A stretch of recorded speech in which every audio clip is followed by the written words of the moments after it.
Hey guys, and welcome to How to Guide.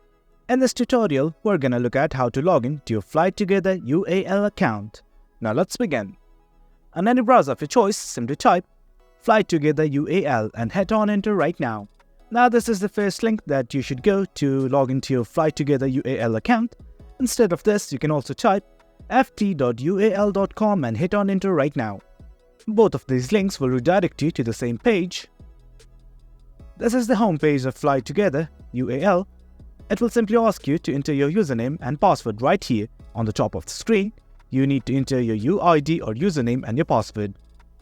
In case you need any help with your password, simply click on this button that says Password Help. Click on it and follow the prompts. That way you can again gain access to your account.